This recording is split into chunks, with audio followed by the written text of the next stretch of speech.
يا أبا البتول أغثني من ذنوب ضيعن مني الخناقا. سيدي يا أبا البتول أغثني من ذنوب ضيقن مني الخناقا. سيدي يا أبا البتول أغثني من ذنوب ضيعن مني الخناقا. إيه حادي المطايا حوث النياقة، خليها تقطع الفيا في انطلاقة. سيدي يا أبا البتول أغثني. The history of Prophetic Madih in Sudan. It is a new episode, dear audience. Taking us further in our discussion and presentation to Sudanese Sufism in general and the Prophetic Madih in Sudan in particular. So in this episode, just here, I would like sharing you the presentation of the earliest history of the Sudanese Prophetic Madih, taking in consideration the root of the word Madih itself, going further for seeking definition for the prophetic Madih from a side in the general sense of the meaning of the concept, and furthermore having the definition of the prophetic Madih in Sudanese context. Furthermore, we go on further to handle the difference between Sufi poet and non-Sufi poet. So all of these topics and headings will be the focus of our presentation and our meeting today. The development of the Arabic language in Sudan, by the way, is naturally connected and linked with the arrival of the Arab into the country.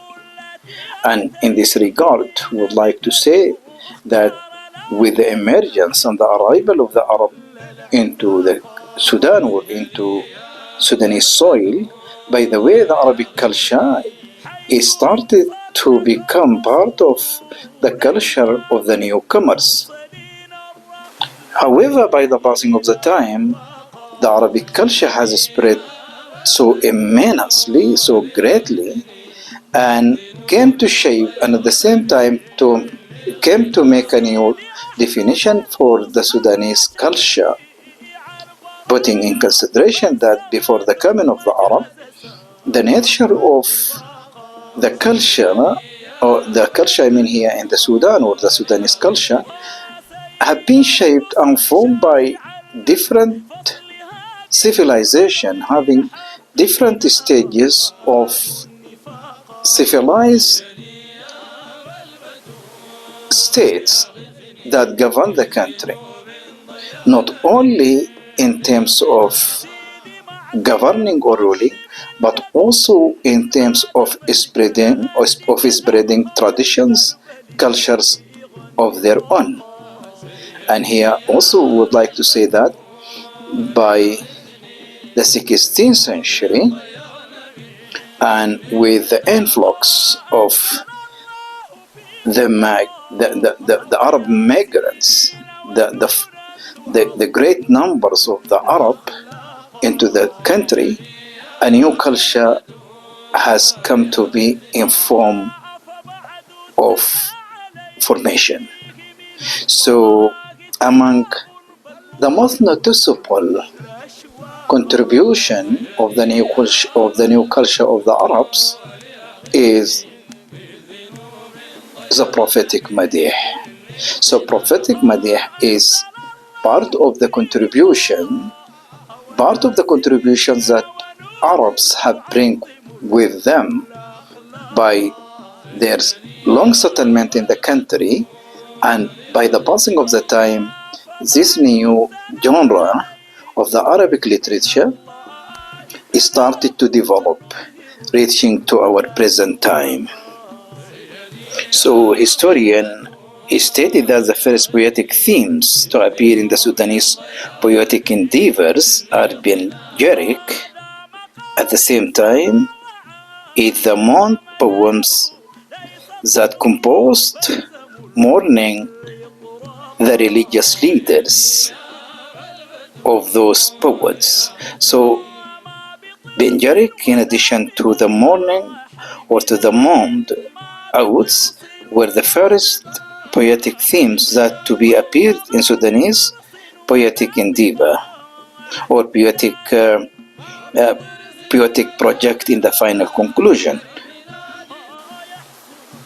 The audience, before we go further in our discussion presenting the emergence and the history of the Sudanese prophetic Madih, I would like sharing you the origin and the root of the word Madih. The term Madih, by the way, is part of the Arabic literature. It is a form of literature in its classical sense. It tries to present religious writings through Sufi writing. The expression that appears most often in this context is the verb unshuda, translated as lines of sacred verse have been sung or recited to the appropriate melodies. The word Madih is first mentioned in the context of the Mawlid, the prophetic birthday, and mainly find it there in the famous noted burda or the mantle of Imam al-Busayri, which in its essence is an long ode that denoting the praising of the Prophet Muhammad sallallahu alaihi wasallam. Linguists, historians, and researchers from their side, they furthermore having their own definition for Madih. So it has been stated that Madih comes from the verb madaha, to praise. Through this is only one name among several. Originally, according to the art of the 11th century poet Ibn Rushd, panegyric celebrated the four virtues of the individual. That is the power of thought, virtue, justice, and bravery. The detailed poems of this genre were declaimed aloud, or perhaps, and this seems more likely, chanted. But exactly when the song form the Madih plural of Madih. So this is just another view having the root of the meaning of this concept. So Madih plural Madih or Amdah. This letter is used principally in Morocco, or song of praise, appeared, and when these songs were grouped together as repertoire is something of a puzzle. It doesn't seem to be an old or an age-old practice, and probably dates from no more than just a few centuries ago. It must have taken form and a place among the popular strata of society, where it is still held in great esteem. The 16th century dictionary Lisan al-Arab also includes the word Madih with the sense of panegyric poetry, not the meaning of songs or chants of praise. All this would indicate then that Madih as a religious song acquired its meaning and status in the Arab world during the last few centuries and became synonymous with anashid, another common word denoting the corpus of song religious poetry. The word Madih could also have evolved in vernacular language, so that it gradually came to mean the same as anashid, whose second meaning is the composition of hymns. The verb anshada cover the area of using a certain amount of singing, whereas the verb madaha means to praise, to speak highly of someone without any reference to singing, and is in fact considered more as a poem recited aloud. According to the researcher Yusuf Omar Babikir in his study, the Al-Fajr movement and its place in modern Sudanese literature, PhD thesis, University of Edinburgh, 1979, page 24. According to him, Madih denote compositions in praise of Prophet recited in most cases by professional Madihin to the accompaniment of the tambourine of a similar type, but not called by this name, are the anashid in praise of holy men at the dhikr gathering. In his thesis entitled In the Shadow of Salvation, Sufis, Salafis, and the Project of Late Islamism in Contemporary Sudan, 2010, the researcher Nawa Solomon, commentary on the term Madih, writes, Madih singular Madha, counted plural Madayah, like the related terms Inshad, when it is used in a religious context, refers specifically to genres of Islamic song, and thus the verbs and proper nouns that emerge for their performance, madh, the art of singing, madayah, and madih, plural madha or madihin, for the performer of madayah, they denoted to the meaning of madihin, are all derived from the original noun to distinguish them from secular song. Such a rigid focus on the technicalities of naming may be due to the uncertain status of music in Islamic jurisprudence. The Arab linguists distinguish madh, the root of madih, from its synonyms hamd and thana. Explaining the madh and thana denote a general praise that can apply to any object, animate or inanimate, for qualities inherent or accidental, while the Quranic hamd is a kind of praise that only applies to living beings and implies admiration and lowliness before the object praised. Some have even argued that hamd is derived from a transposition of the root letters of madh. For more information in this particular area, I'm referring you to Old Dominic, Poetry in Praise of Prophetic Perfection, study of West African Arabic Madih poetry and its precedents, the Islamic Text, Society Cambridge, 2020, page 7. A final source that explained or commented on the term Madih is Dr. Anas Al-Agib, the noted Sudanese Madih researcher and musician. So according to Dr. Al-Agib, the term Madih in Sudanese usage refers specifically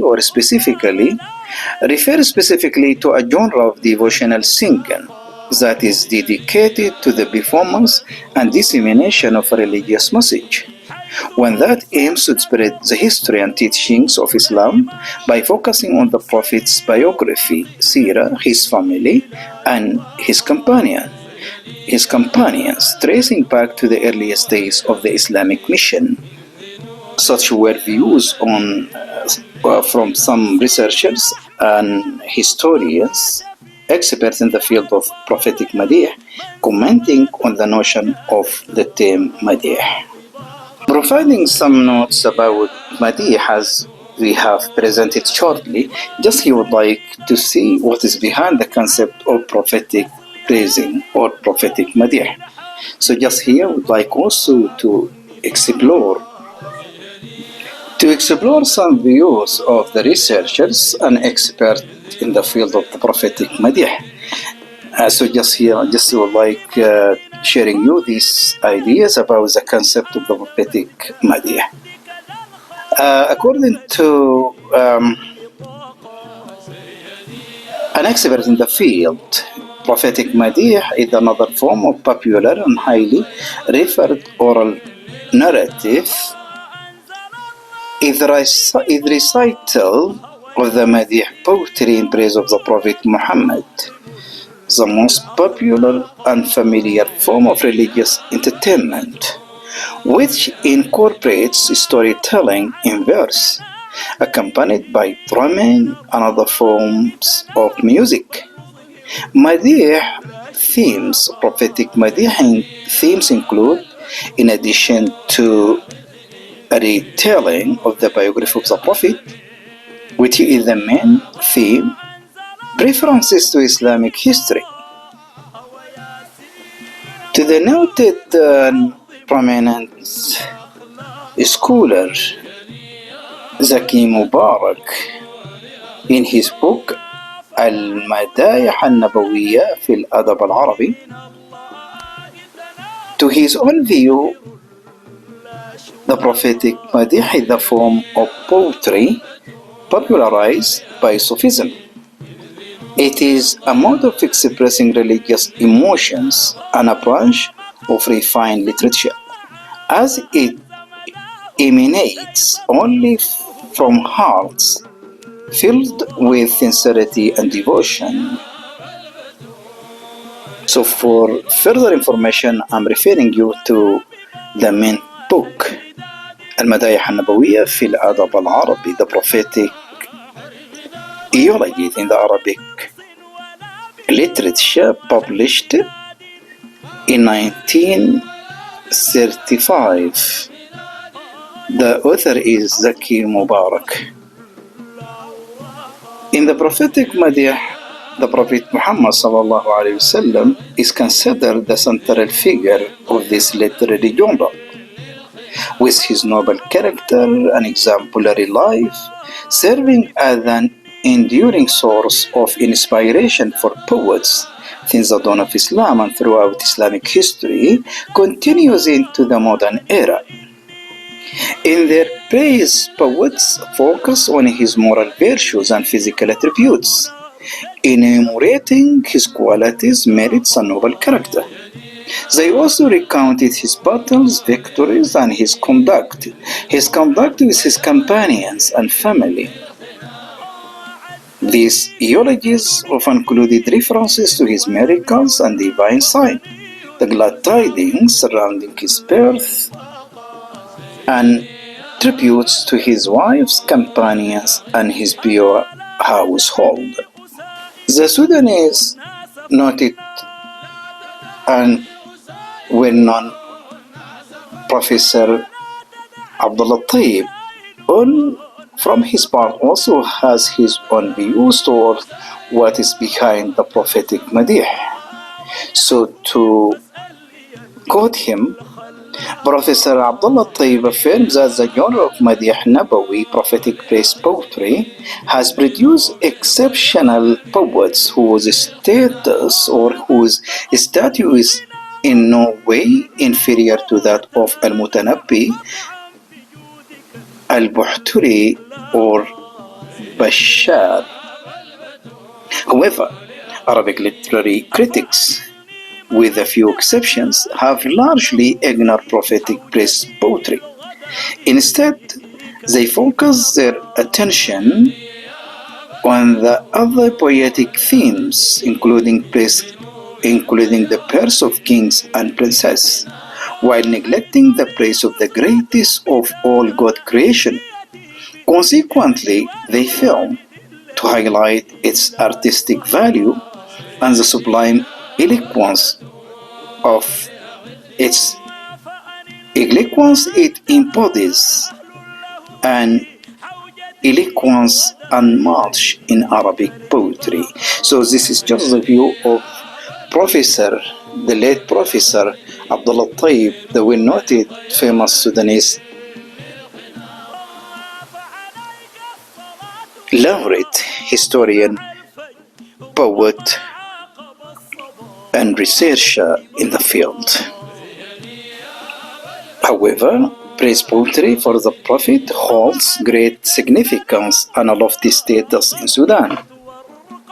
This is evident in the profound love of the Sudanese to the Prophet Muhammad sallallahu alaihi wasallam, as well as in the large number of praise poets who have excelled in and mastered the art of Madih, to the extent that the Sudanese have become renowned in this field.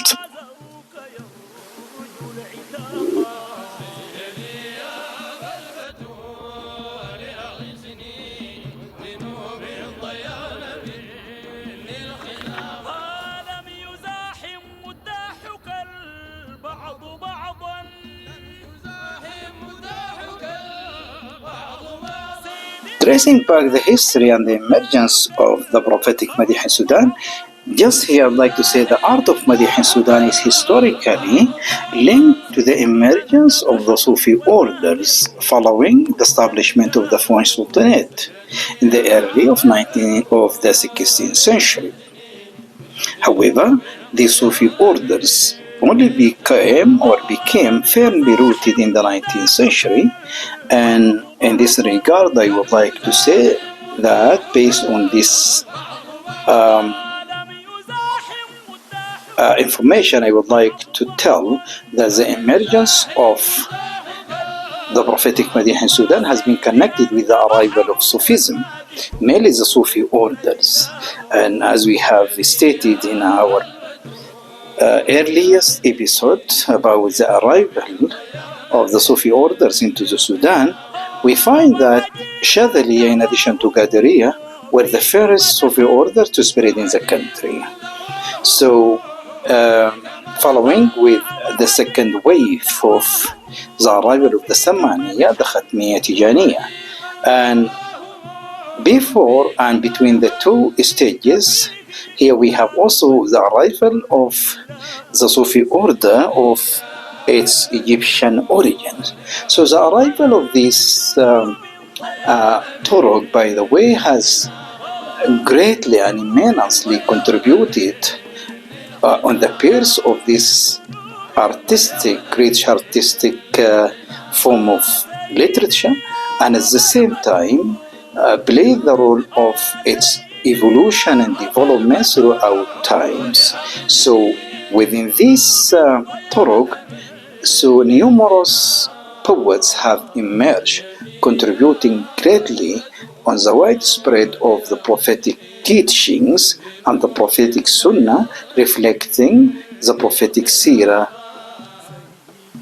at the same time reflecting the Islamic creed in its pure essence through the lens of the Sufi poets or poetry.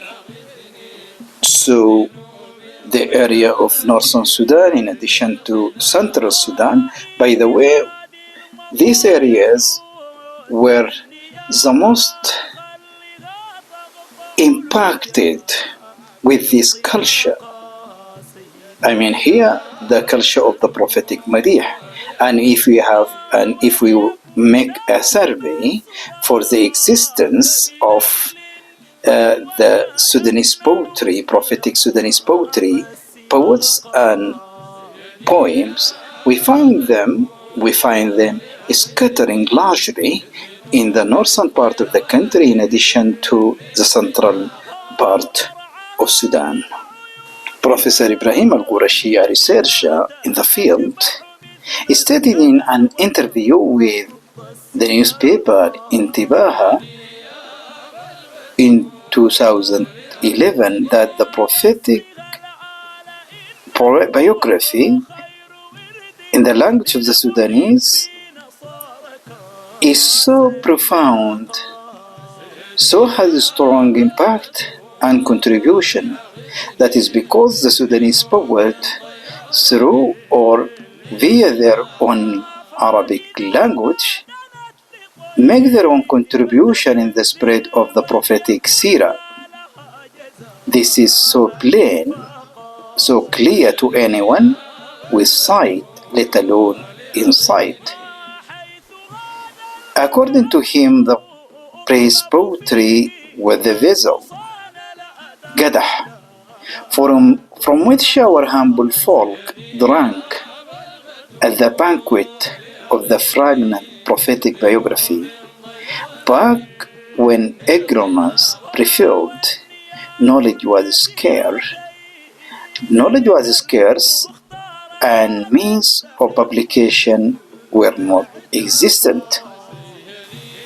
To Sufis, the praise poetry that you don't consider worship or regard merely as entertainment is in fact an unaffirmed sunnah, an effective means of da'wah, a powerful educational message, a comprehensive prophetic narrative, a prayer upon the chosen the Prophet ﷺ, an introduction to the fine details of his life. It is refined literature, an authentic heritage, a rich historical record, a geography that speaks, a fertile linguistic reservoir, and a form of noble, permissible auditory tradition, such is the praise poetry. So the praise poetry in this sense should be considered as a sort of worship, as a sort of drawing closer to God, drawing closer to the Prophet sallallahu alaihi wasallam, drawing closer to the Creator of the universe, through eulogizing, through praising of His own perfect created human being, and that is our Master Muhammad sallallahu alaihi wasallam. On being a Sufi poet, the spiritual station of an individual poet. The spiritual station of an individual poet is critical to the efficacy of his words, because his poetic creativity requires spiritual inspiration and will be judged in the context of his spiritual reputation. To write true Sufi poetry requires iman, faith, safa, purity, qurb min Allah, closeness to God. One Sufi told me that the great Sufi poets were tahir ma'Allah, in a state of purity with God. Their hearts were illuminated, قلوبهم منورة. They were truly Sufi masters, status critical to understanding their words. Socially and mystically, the Sufi poet is well connected to the Sufi genealogy, participating at the canal for its flows of barakah. He is first of all a murid or a muhib. Generally, he has taken the ahd from a sheikh, at least after the advent of the turuq, and may have had other spiritual teachers as well. From these teachers, he inherited the accumulated riches of Sufi spirituality, in which he immersed himself. It is the noticeable presence of this legacy, sincerely expressed in his poetry, which indicate or take him a definition as a Sufi poet, and his works as a Sufi poetry. Originality is not important in this poetry. Authentic feeling is. The mysticism of his own shaykh often reverberates powerfully through his own writings, to the point where their voices merge. Indirectly, his poetry echoes meanings of the entire tradition. One Sufi stated that all Sufi poets are spiritually related to Imam Ali ibn Abi Talib, and through him to the Prophet Muhammad sallallahu alaihi wasallam. Thus, Sufi poet may also have had disciples of his own, to whom he bequeathed his spiritual insights in poetic form, or he may have been the sheikh of a tariqa, for which he composed poetry, thereby expressing mystical feeling for the benefit of his murideen. Because the Sufi poet is firmly placed in the great spiritual knowledges of Sufism, and because he conveys through mystical feeling in his poems, he is the keynote, he is the keystone joining the Inshad tradition to the vast spiritual universe of Sufism. A call, a canal through which meaning can flow from its wellspring in the absolute into performance. Yet, the poet is not merely the scribe of common experience and tradition, the Sufi poet. The poet writes in order to express veritable personal mystical experience, casting molten inner feeling, grief, joy, love, pain, or desire in linguistic forms. The greatest Sufi poet the greatest Sufi poetry that which expresses the experience of the advanced mystic is the spontaneous linguistic expression of hal, non-cognitive state in which one is plunged into an awareness of divine realities. All is overcome with emotion resulting from such awareness. To be in hal, spiritual state, implies the absence of the intellect, aql, often together with the presence of strong emotions of love or longing.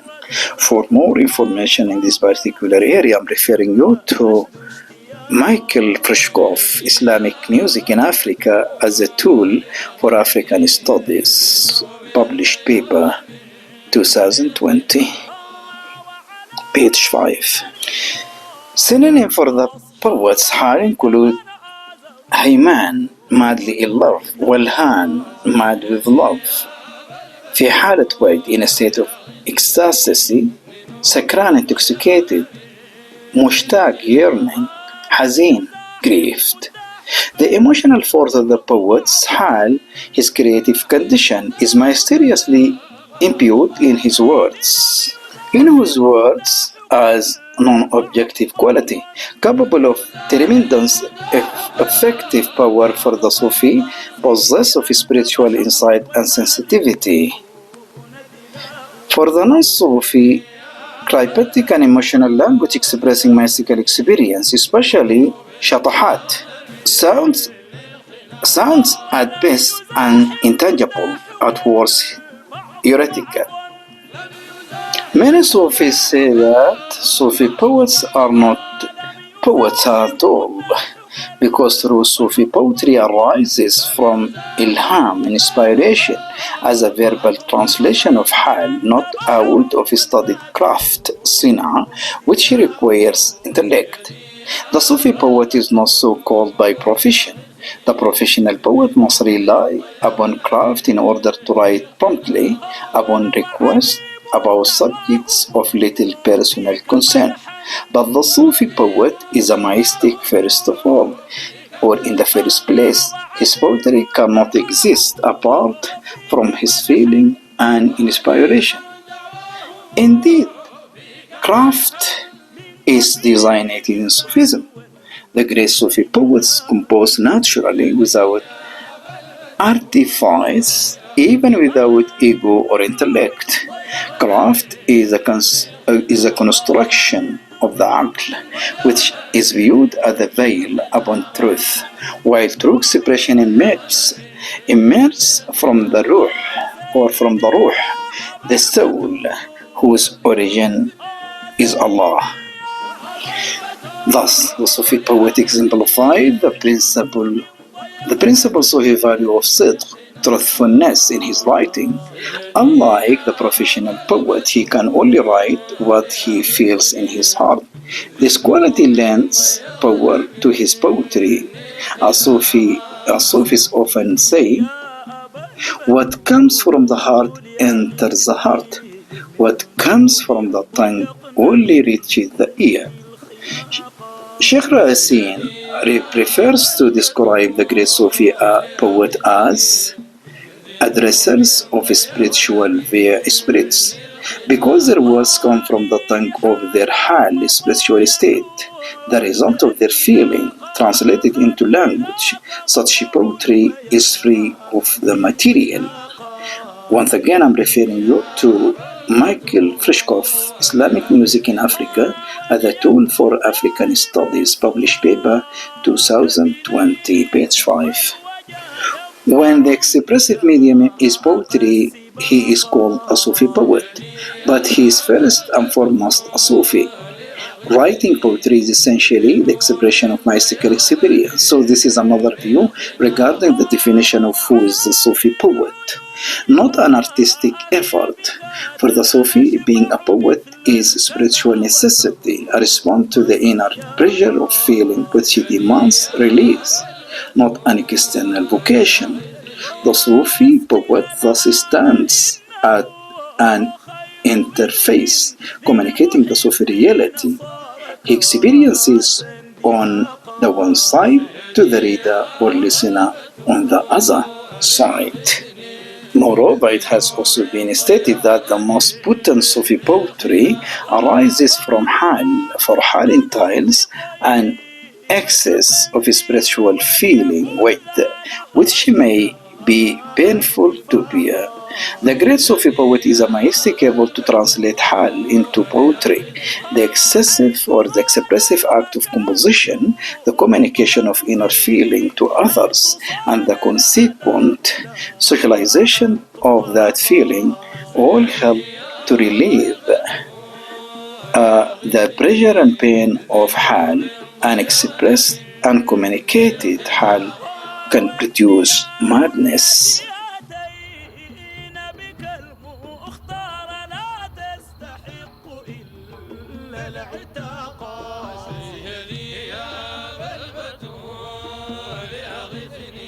حيث أوصلنك الرسول إمام المرسلين الراقي الذي لا يراقى سيدي يا أبا البتول أغثني من ذنوب ضيعن مني الخنا. The audience, just I would like to remind you that I'm presenting the history, the emergence of the prophetic Madih in Sudan. And in this particular area, I'm exploring what is behind the Sufi poet.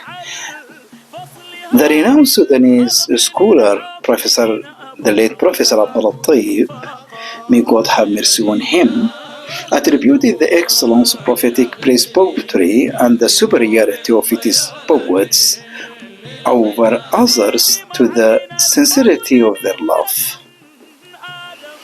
Poets, according to him, poets who praise princess or princes do so in pursuit of gold and silver, whereas those who praise the Prophet Muhammad ﷺ did so as a means of drawing closer to God through the words. The difference between the two is profound. Many of the princes whom Al-Mutanabi praised, he later went on to attack them. In contrast, the poets who praised the chosen one, or Prophet Muhammad ﷺ, express their inability to adequately describe him, acknowledging their shortcoming in reaching the level of praise he truly deserves. Another Sufi explained that the great Sufi poets wrote from inspiration provided by mystical experiences, tajalliyat, theophanies, munajat divine, or nuriyat, divine light. While writing, they were absent from themselves, as if dissolved in water or annihilated in the divine. Sufi poets, in that regard, is not an ordinary poet. He is a poet that inspired, that just expressing his spiritual feeling, his spiritual taste through selected, chosen, divinely chosen words. Sufi poet as spokesperson to the tradition. The rich spiritual knowledge of the poet, shared authorship, inspired authorship in evocation of common Sufi tradition. Together, these factors provide Sufi poetry with a collective force unavailable to ordinary poetry, the force of shared and accumulated mystical or metaphysical experience. Because they express ultimate reality, meanings of Sufi poems are universal, infinitely rich. And to Sufis, the Sufi or the poetry of the Saints, Awliya, is unlike other poetry because it is always big, novel, revealing new meanings at every reading. This propriety results in part from the weight of the shared tradition which it expresses in such a condensed form. Every word a word of meaning, said one Sufi poet, although its meanings are comprehensible only for those who have already experienced the like. In a sense, the poet is a corporate spokesperson for the entire tradition, encoding in language what others feel or what others only feel with their hearts. This is one of the secrets of his words, power for those subscribing to the Sufi worldview. Once again, I'm referring you to the researcher Michael Trishkov, his study Islamic music in Africa at the Tool for African Studies published paper 2020, page 5. So, as the end of this episode, I guess here I would like to make a summary for the points that already have discussed in this episode. And I would like furthermore to remind that just introducing the prophetic Madih in Sudan. And in this episode, just I presented the notion of what is behind the concept of the prophetic Madih, what is noted or what is behind the concept of Madih itself, and then the history emergence of the Sudanese prophetic Madih, the definition of the concept, the views of some expert researcher in the field. So by this I come to the end of this episode. See you in the next episode.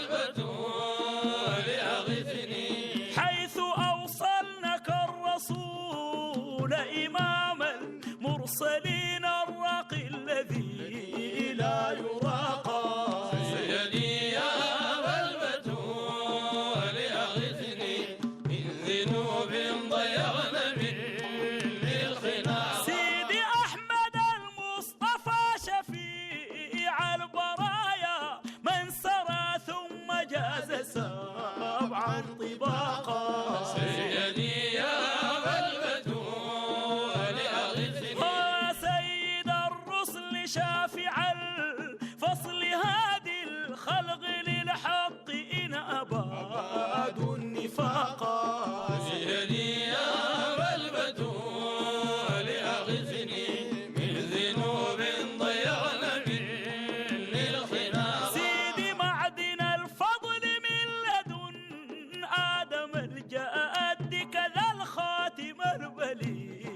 والنطاقا. سيدي يا أبا البتول أغثني من ذنوب ضيعنا للخناق.